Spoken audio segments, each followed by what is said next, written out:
नमस्कार किसान साथियों, मैं डॉक्टर सोनू कुमार आपका अपने यूट्यूब चैनल पहचान किसानी में हार्दिक स्वागत करता हूं। किसान साथियों, आज की वीडियो के माध्यम से जो जानकारी मैं आपको देने वाला हूं, यह जानकारी उन सभी किसान भाइयों के लिए बहुत ही महत्वपूर्ण है, जिन किसान भाइयों के खेत गेहूं कटाई के बाद इस समय खाली पड़े हुए हैं और जिन किसान भाइयों के खेत खाली पड़े हुए हैं और उन्हें अपने खेतों में आने वाले समय में धान की फसल लेनी है। तो जिन किसान भाइयों को आने वाले समय में धान की फसल लगानी है और इस समय खेत खाली पड़े हुए हैं, तो ऐसे किसान भाई अपने खेतों को खाली न छोड़ करके उसमें ढैंचा की हरी खाद का प्रयोग करें। ढैंचा की हरी खाद का प्रयोग करने के लिए किसान भाइयों, आपको 1 एकड़ खेत में 10 से 12 किलोग्राम बीज की आवश्यकता पड़ेगी और यह बीज किसान साथियों आपको आपके किसान साथियों के पास भी मिल सकता है, बीज की दुकानों पे भी मिल जाएगा और यदि आप सरकारी केंद्र से लाना चाहें, तो वहाँ आपको ये बीज 80% सब्सिडी के साथ आपको मिल जाएगा। अब तो किसान साथियों, सरकार का नया नियम के अनुसार बीज पे मिलने वाली जो सब्सिडी है, वो हाथों हाथ किसान को प्राप्त हो जाती है। पहले के समय में बीज लेने के बाद सब्सिडी आती थी, नहीं भी आती थी, लेकिन अब आपको हाथों हाथ सब्सिडी दी जाती है।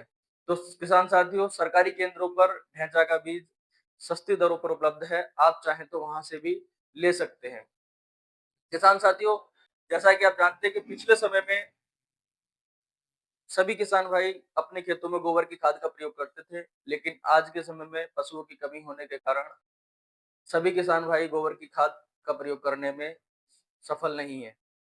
तो जिन किसान साथियों के पास गोबर की खाद की कमी है या किसी अन्य प्रकार से गोबर की खाद का इस्तेमाल अपने खेतों में नहीं कर पा रहे हैं, तो ऐसे किसान साथियों के लिए अपने खेतों में कार्बनिक पदार्थ की मात्रा को बनाए रखने के लिए सबसे सस्ता और सबसे सरल उपाय और सबसे अच्छा ढैंचा खाद ही है।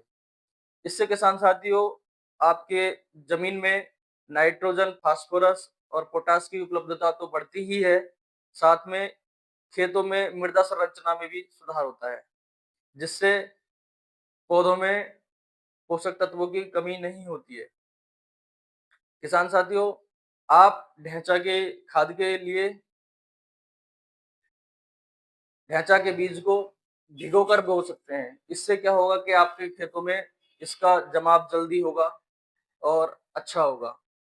किसान साथियों, बात करें ढैंचा खाद की पलटाई की या इसकी जुताई करने की, तो 40 से 50 दिन में ढैंचा खाद पलटने के लिए तैयार हो जाता है।